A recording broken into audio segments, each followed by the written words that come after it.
1권 2장 나는 믿습니다. 2. 앞에서 사도신경이 로마 교회의 세례 문답에서 연유되었다는 사실을 말씀드렸습니다. 이게 초기 기독교가 로마 교회를 중심으로 하여 전체 교회와 연관되는 아주 중요한 신조인데, 동방교회에서는 그것보다는 니케아 신조를 더 중요하게 생각한다고 했습니다. 전체적으로 보면 두 가지 신조가 기독교에서 중요하게 다뤄지는 거죠. 사도신경과 니케아 신조, 이 둘은 서로 직간접적으로 연결되어 있고 기본 구조는 똑같습니다. 샘터교회에서 한 달에 한 번씩 성찬 예식 때 니케아 신조로 신앙 고백을 드립니다. 전체 구성은 사도신경과 똑같은데 조금 더 신학적으로 세밀하게 규정된 겁니다. 오늘부터 본격적으로 판넨베르크의 사도신경 공부로 들어가게 되었습니다.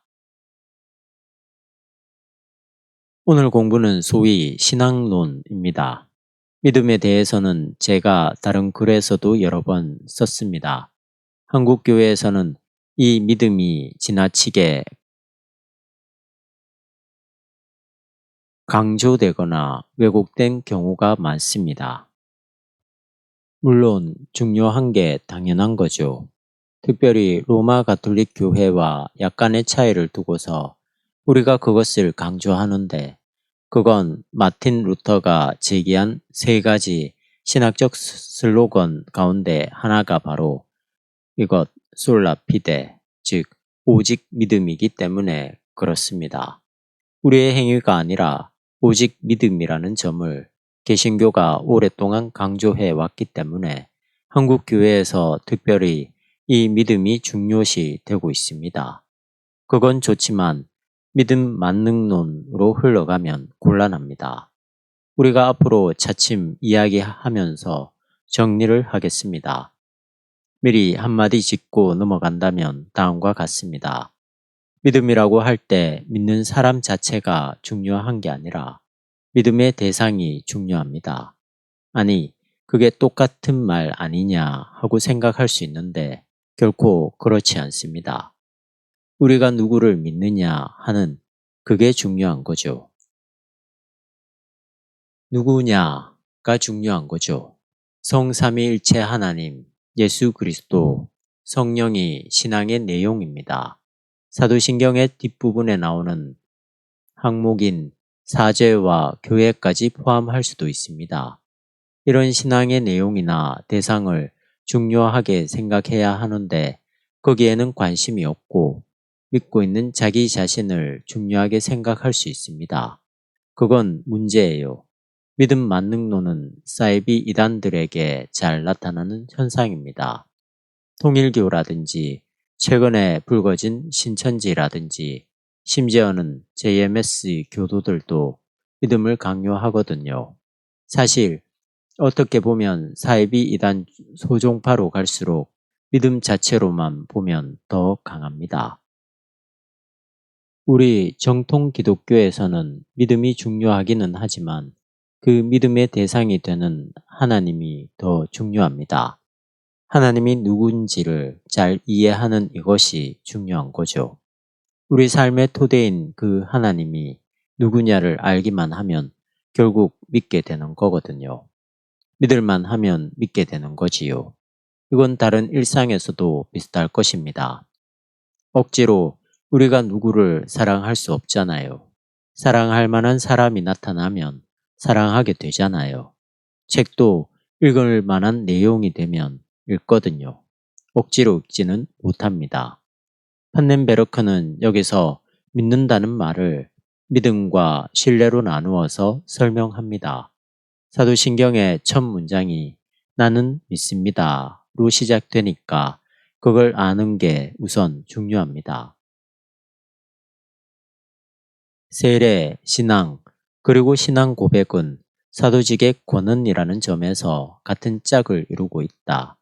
각각 세 항목에서 반복적으로 나는 믿습니다 라고 천명한다는 것은 고백하는 자가 아버지이며 아들인 그리고 영인 하나님을 의지한다는 것을 의미한다. 사도신경은 말 그대로 사도들의 신앙 고백입니다. 3번에 걸쳐서 나는 믿습니다 라고 말해야 하는데 삼위일체 하나님을 향한 것이지요. 삼위일체가 일반 신자들에게는 낱말로만 남아있는 것 같습니다. 신자들도 그런 복잡한 개념은 신학자들에게나 해당되는 교리로만 치부하는 경향이 있는데 결코 그렇지 않습니다. 삼위일체 개념은 우리의 신앙을 혹은 우리의 영성을 실제로 풍요롭게 합니다. 기독교 2000년 역사와 맞닿게 하고 기독교 신앙의 역사성을 갖게 하고 오늘날에도 계속적으로 우리 신앙이 현실 삶에서 기독교적으로 바르게 적응할 수 있도록 혹은 거기에 대항할 수 있도록 아니면 거기에 변증법적으로 반응할 수 있도록 힘을 제공해 줍니다. 이 문제를 조금 더 설명하겠어요. 삼위일체는 우리 기독교 신앙을 2000년 기독교 역사와 연결시킵니다. 삼위일체 하나님은 니케아 공의회와 콘스탄틴노플 공의회 등 가장 중요한 기독교 교리가 형성된 4세기에 완성된 교리거든요. 그러나 4세기만이 아니라 그 이전부터 그러한 논쟁은 계속되어 왔습니다. 터툴리안 같은 교부들도 이런 논쟁에 참여했습니다. 기독교 교리는 어느 한순간에 어떤 위대한 천재 한 사람이 만들어낸 게 아니라 수십 년, 수백 년 동안 이어지는 역사적 과정에서 천천히 무르익어서 나온 겁니다. 이런 흐름은 기독교 교리만이 아니라 사실은 성서와 직접적으로 연관되는 거예요.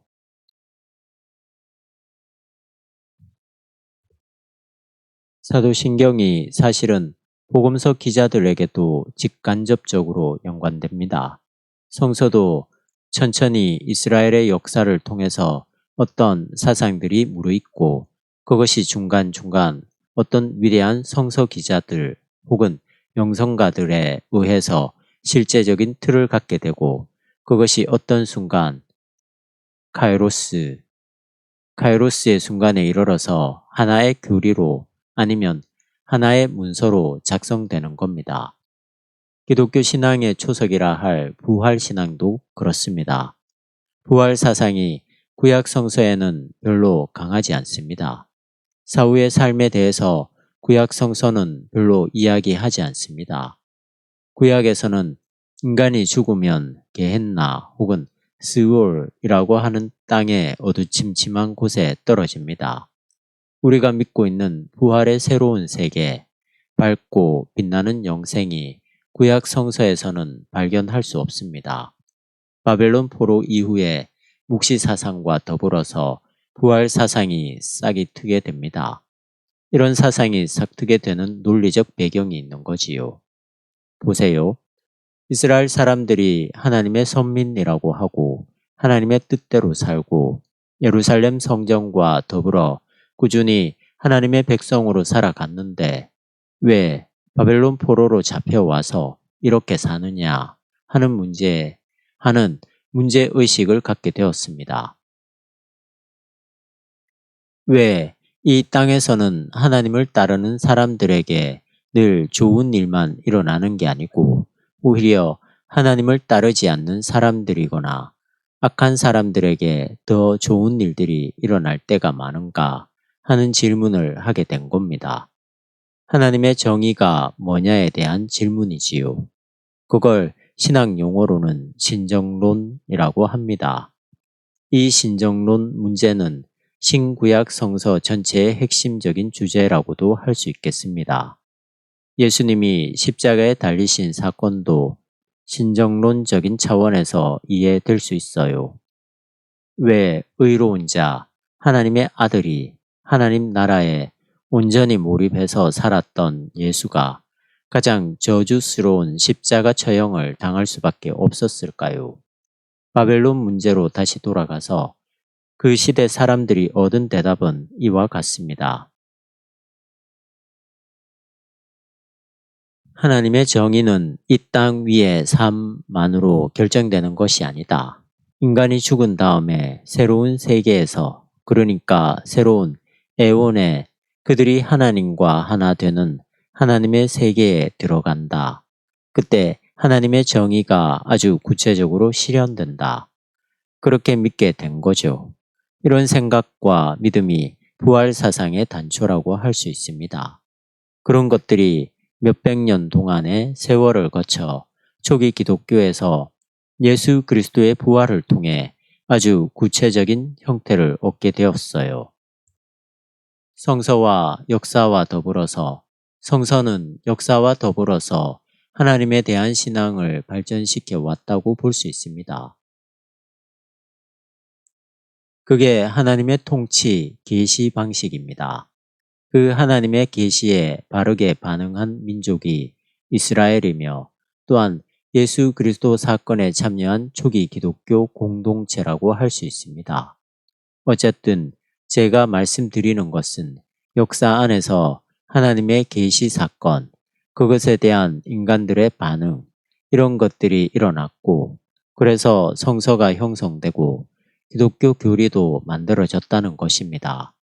그런 점에서 오늘 우리가 2000년 기독교 역사와 계속 소통하는 것이 아주 중요합니다.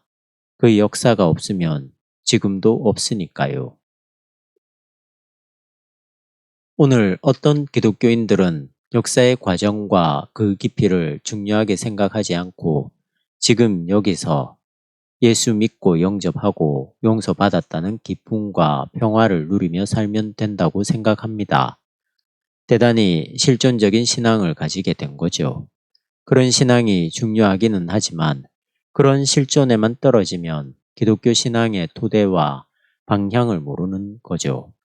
우리가 눈길을 갈 때 바로 앞만 보고 가게 되면 제자리에서 뱅뱅 돌거나 아니면 엉뚱한 길로 가는 것처럼 말입니다. 사이비 이단들이 처음부터 그렇게 잘못되는 건 아니에요. 지금 청중들이 무엇을 요구하는가에 대해서 최대한으로 반응하다가 그게 잘 맞아떨어지니까 그쪽으로 계속 가게 되는 겁니다. 제가 실존적인 신앙을 가볍게 여기는 것은 아닙니다. 그런 신앙적 특성들도 전체 기독교 역사의 흐름과 맥을 같이 해야 합니다.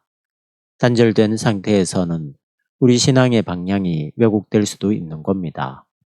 삼위일체 하나님 신앙을 우리가 반복적으로 재회상하고 다시 검토하고 영적인 힘 안으로 들어간다면 그게 예배 안에서 이루어지는 것인데요.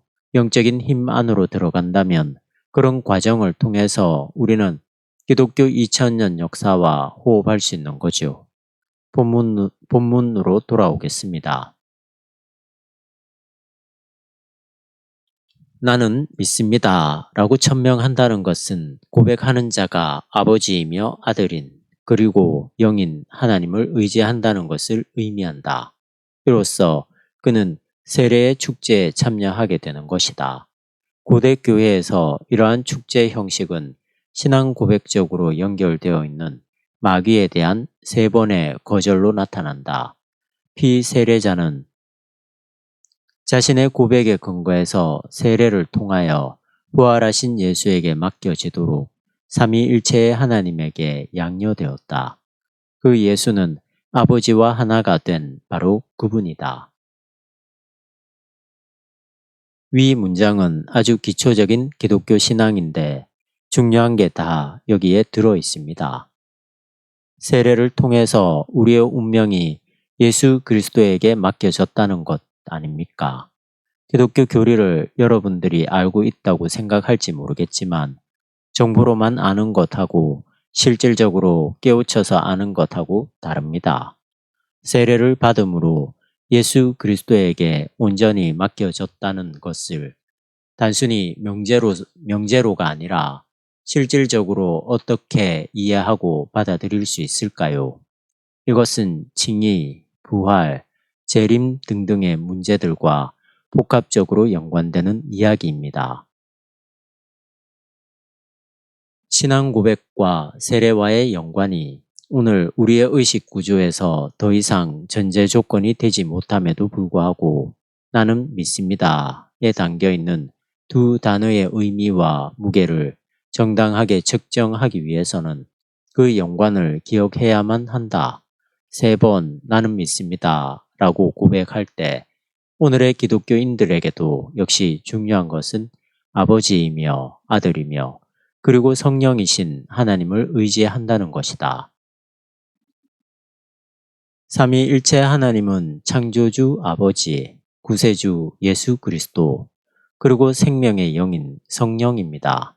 지난번에 성육신에 대해 잠깐 이야기한 것 같은데 초월적이고도 전능한 하나님과 역사 안에 내재해서 우리와 똑같이 육체적인 삶을 살았던 나사렛 예수, 그리고 생명을 가능하게 하는 영이 본질적으로 하나라고 하는 사실이 여기에서 기본 구도입니다. 그런 하나님을 우리가 믿는 거지요. 우리의 믿음은 아주 역동적인 거죠. 창조의 아버지 하나님도 아직 우리에게 완전히 알려지지 않았지만 역사 속에서 우리와 똑같이 살았던 예수에게서 친근하게 경험합니다. 우리 인식을 뛰어넘는 절대타자로서의 하나님, 우리와 똑같은 성육신된 몸을 가진 예수, 그리고 지금 우리가 모르지만 숨을 쉴 때나 아니면 포도를 연글게 하거나 남녀가 만나서 생명을 잉태하게 하는 모든 생명의 권원으로 작용하는 어떤 힘들이 하나라고 하는 것입니다. 아시겠어요? 신비롭지요. 삼위일체의 신비입니다. 신비라고 하는 것은 언젠가 말씀드렸다시피 막연하고 모호하다는 것이 아니라 아직 다 드러나지 않았지만 확실한 어떤 것을 이야기하는 겁니다. 우리가 실증적으로 확인할 수 있지는 않지만 확실한 어떤 사건, 어떤 세계를 신비라고 말합니다. 그러한 삼위일체의 능력이나 신비를 아는 것이 기독교 신앙에서 정말 중요합니다. 그러나 이러한 의미에서 신앙이 현대인들에게 여전히 바르게 받아들여지고 실행될 수 있을까? 오늘날 삼위일체의 하나님은 고대 기독교 사회에 딸린 교리적 부스러기에 불과한 것은 아닌가? 어떻게 우리는 믿음의 현실성을 드러내고자 하는 이 표현을 인식할 수 있는가?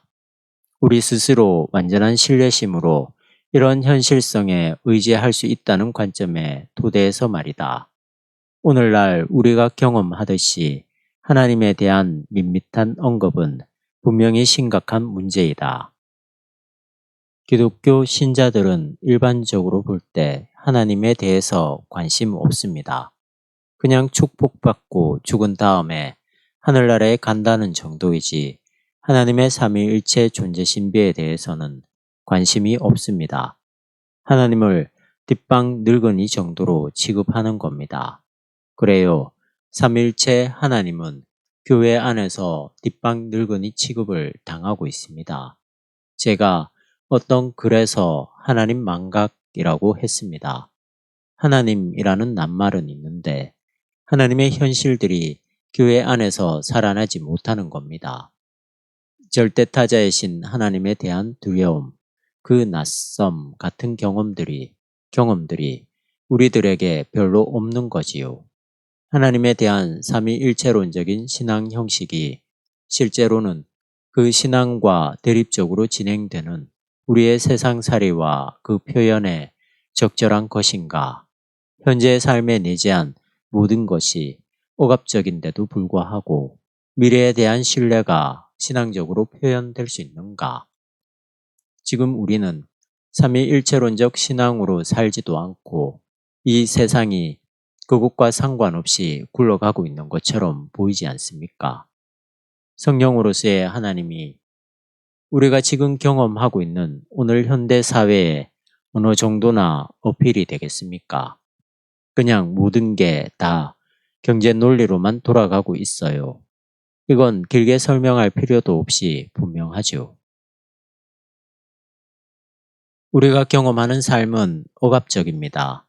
교육도 그렇고 정치도 그렇고 거의 모든 상과 사회 구조와 우리의 의식이 그렇게 억압을 받고 있는 거죠. 진정한 해방과 자유는 없다고 봐야죠. 기독교도 역시 이런 점에서는 다를 게 없습니다. 예를 들어야겠군요. 노무현 정권 때 군 대체복무 입법이 진행되어 가다가 이명박 정부 들어서 처음부터 다시 검토하겠다는 쪽으로 나갔습니다. 종교나 양심의 자유로 인해서 군입대 대신 다른 일로 대체 근무할 수 있게 하는 법을 왜 실행하지 않는지 이해할 수 없습니다. 24개월 군복무하는 대신 30개월이나 40개월 양로원, 복지기관에 가서 더 힘들게 봉사하면 되지 않습니까? 당연하고 필요한 건데 개신교가 이걸 반대하고 있는 겁니다. 특별히 한기총이 앞장서서 반대하고 있으니 어처구니가 없는 이야기지요.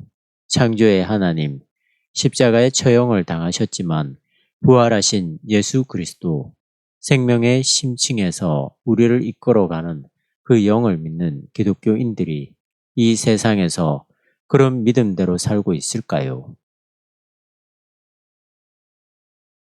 고정된 상태를 지향하는 것이 아닌 개방된 세계를 지향하는 그런 신뢰가 말이다.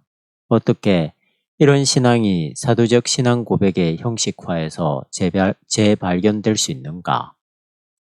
삼위일체 하나님에 대한 참된 신뢰, 즉 고정된 상태가 아닌 개방된 세계를 지향하는 신뢰가 오늘 억압적인 현실 속에서 신앙적으로 표현될 수 있을까 하는 질문이죠. 쉽게 말하면 기독교 신앙이 정말 생생하게 우리의 삶, 사회, 국가, 세계 안에서 살아있는 것으로 전달될 수 있느냐, 이해될 수 있느냐, 아니면 그냥 껍데기만 남아있는 송장에 불과하냐 하는 것이죠. 개방된 세계라는 말을 생각해 보세요. 개방된 세계와 고정된 세계라고 하는 것은 우리 기독교 종말론적 신앙에서 굉장히 중요합니다. 개방된 세계라는 말은 이 세계가 종말론적으로 어떻게 될지 아직 결정되지 않았다는 뜻입니다. 역사 결정론이 아닌 거지요. 이게 아주 미묘한데요. 기독교 신자들은 오히려 기독교 역사 결정론에 떨어질 때가 많습니다. 하나님의 섭리 운운하는 게 자칫하면 역사 결정론으로 이해될 수 있는 겁니다. 우리가 착각을 하는 거죠. 여러분이 이것을 좀 더 실감나게 느끼라는 뜻으로 일종의 묵시문학적인 상상력으로 설명하겠습니다. 지금 우리가 살아가는 세상에서는 소나무와 노루가 달라요. 동물과 식물과 무생물이 다릅니다. 미래의 세계에서는 식물과 동물의 중간쯤 되는 그런 생명체가 나올 가능성을 완전히 부정할 수 없는 거죠.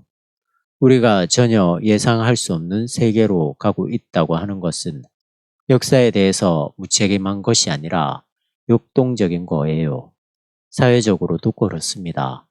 수능시험 본 학생들은 대체로 성적 순서대로 상위 대학에서부터 차례로 진학하지 않습니까? 이런 것들이 고정된 세계입니다.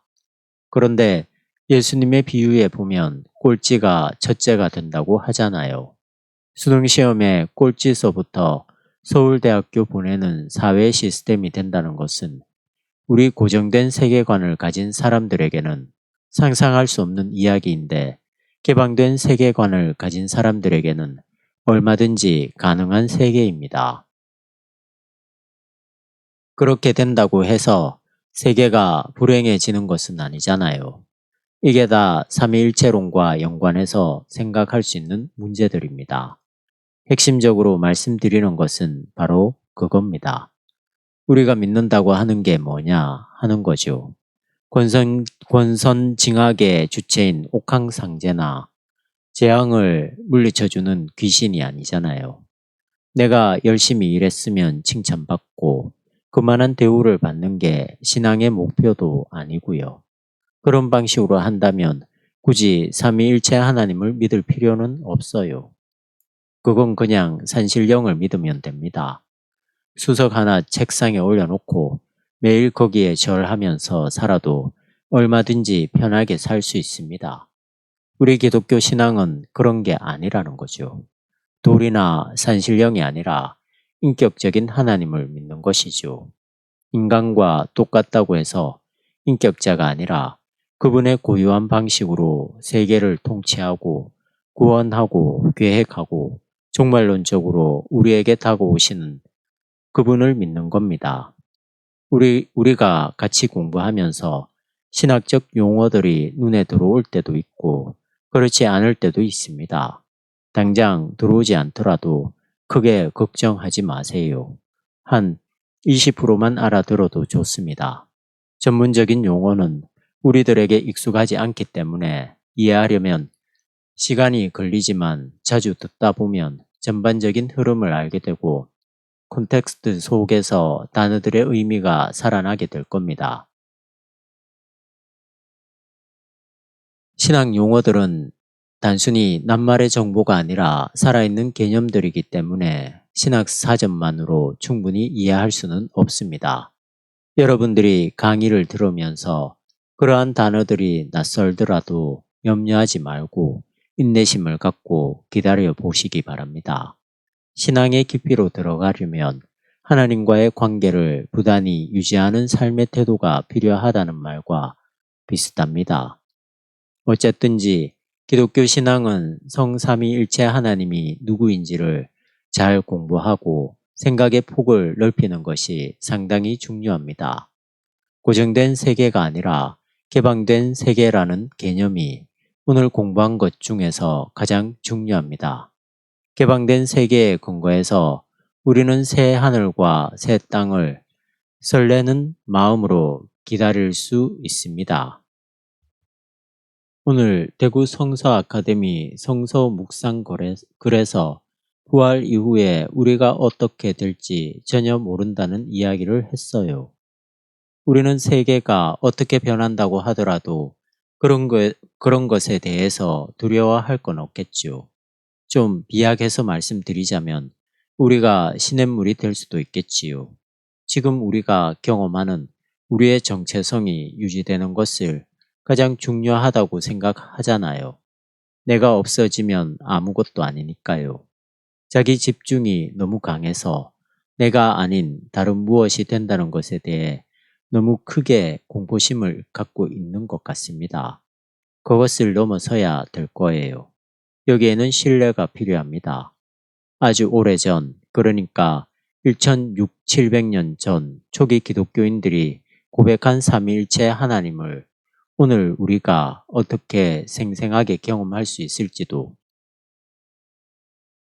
있을지요. 사도신경을 통해서 그 하나님에게 가까이 가야 할 텐데 과연 가능할지요. 판넨베르크가 언급한 것처럼 오늘의 기독교인들은 하나님을 밋밋하게 생각합니다. 연부를 외우듯이 신앙생활을 하니까 신앙의 진보가 일어나지 않는 겁니다.